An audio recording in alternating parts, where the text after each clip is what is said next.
బాల్కోట్ మీద భారత వైమానిక దాడులు జరిగినప్పుడు మన వింగ్ కమాండ్ అభినందన్ వర్ధమాన్ నడుపుతున్న MiG-21 ను కూల్చేసింది పాకిస్తాన్కు చెందిన F-16. అయితే పారాచూట్ సాయంతో వింగ్ కమాండర్ కోలడానికి సిద్ధంగా ఉన్న విమానంలో నుంచి కిందకి దూకేశారు, అది కూడా పాకిస్తాన్లో. దీంతో అతన్ని పాకిస్తాన్ ఆర్మీ అదుపులోకి తీసుకుని చిత్రహింసలు పెట్టడం మొదలుపెట్టింది.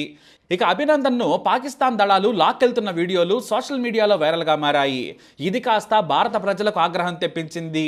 ఏం చేస్తారో తెలియదు, తమకు అభినందన్ ప్రాణాలతో కావాలనే కోరిక భారతీయుల్లో బలంగా మొదలైంది. ఇటు పాకిస్తాన్ జెనీవా కన్వెన్షన్కు విరుద్ధంగా అభినందన్ చిత్రహింసలు పెట్టడంపై తీవ్ర అభ్యంతరం వ్యక్తం చేసింది. అభినందన్ను విడిచిపెట్టాలని భారత విదేశాంగ శాఖ కోరినా పాకిస్తాన్ సైన్యం పెడచెవిన పెట్టేసింది.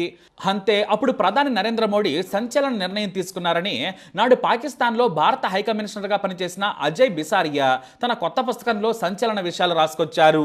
Anger management the trouble diplomatic relationship between India and Pakistan అనే పుస్తకంలో సంచలన విషయాలు రాసుకొచ్చారు అజయ్. భారత ప్రధాని ఆదేశాలతో పాకిస్తాన్లోని కీలక స్థావరాలపై 9 అధునాతన భారీ క్షిపణులను ఎక్కుపెట్టింది భారత్. ఇది బ్లడీ నైట్గా పాకిస్తాన్కు మిగలాలని మోడీ ఆర్మీ అధికారులకు సూచించారు.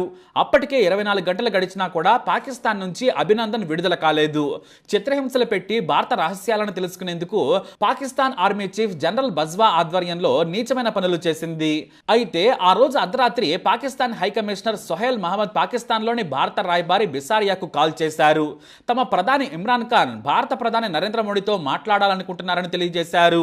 కానీ మోడీ అందుబాటులో లేరు, వేరే కార్యక్రమాల్లో బిజీగా ఉన్నారు. ఏదైనా విషయం చెబితే చేరవేస్తామని తెలియజేశారు. అంటే మోడీ కనీసం పాకిస్తాన్తో మాట్లాడేందుకు కూడా అంగీకరించలేదు. ఏదైనా మాట్లాడాలి అనుకుంటే అభినందన్ విడుదల తర్వాతే. ఆ విషయం పాకిస్తాన్కి చాలా క్లియర్గా అర్థమైంది. అంతేకాదు పాకిస్తాన్పై క్షిపణుల ముప్పు ఉందని మాత్రం పాకిస్తాన్కు చాలా క్లియర్గా మన విదేశాంగ శాఖ తెలియజేసింది. అవి ఎక్కడ పడతాయో మీకు తెలుసు.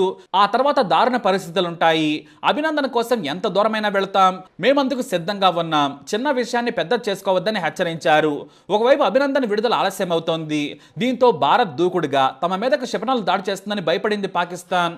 అంతేకాదు తప్పు మీరు చేశారు, పుల్వామా సైనిక దాడి మేము మరిచిపోం, మీ తీవ్రవాదులతో దాడులు చేయించారు, దీని వెనక ISI హస్తం ఉంది.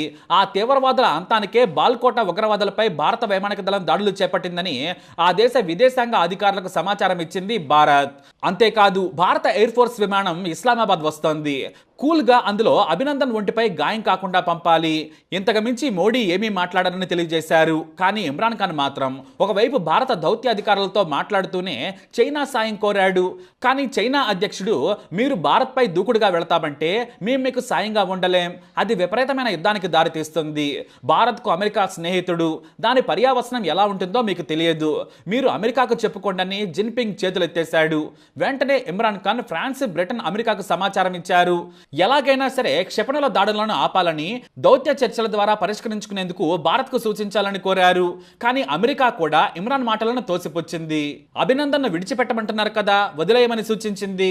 అంతకుమించి మేము భారత్కు ఏమీ చెప్పలేమన్నారు. అంతేకాదు ఉగ్రవాదులకు సాయం చేయడం మానుకోవాలని అమెరికా సైతం పాక్కు గడ్డి పెట్టింది.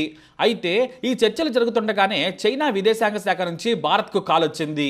రెండు దేశాల మధ్య ఘర్షణకు తాము మధ్యవర్తిత్వం వహిస్తామని, సాయపడతామని చైనా ఆఫర్ చేసింది. కానీ భారత్ అవసరం లేదని చాలా సున్నితంగా చైనాకు చెప్పింది. దీంతో పాకిస్తాన్కు అన్ని దారులు మూసుకుపోయాయి. క్షిపణుల దాడులను ఎదుర్కొంటారా, అభినందన్ను విడిచిపెడతారా అని మరోసారి హెచ్చరికలు వెళ్ళాయి. మోడీ అసలు పాకిస్తాన్తో మాట్లాడేందుకు ఆసక్తే చూపించలేదు, ఓన్లీ కమాండ్ ఇచ్చేశారు. దీంతో ఇక భయపడ్డ పాకిస్తాన్ ఆర్మీ చివరకు అభినందన్ను విడిచిపెడతామని భారత్కు సమాచారం ఇచ్చింది.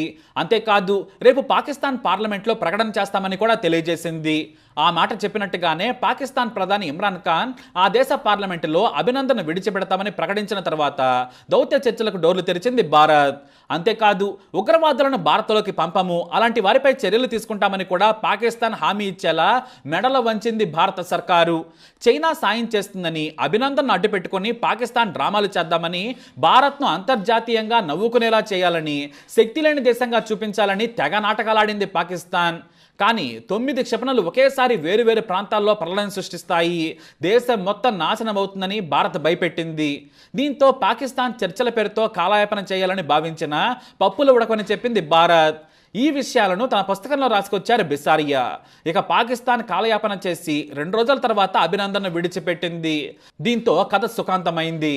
జై హింద్, జై భారత్.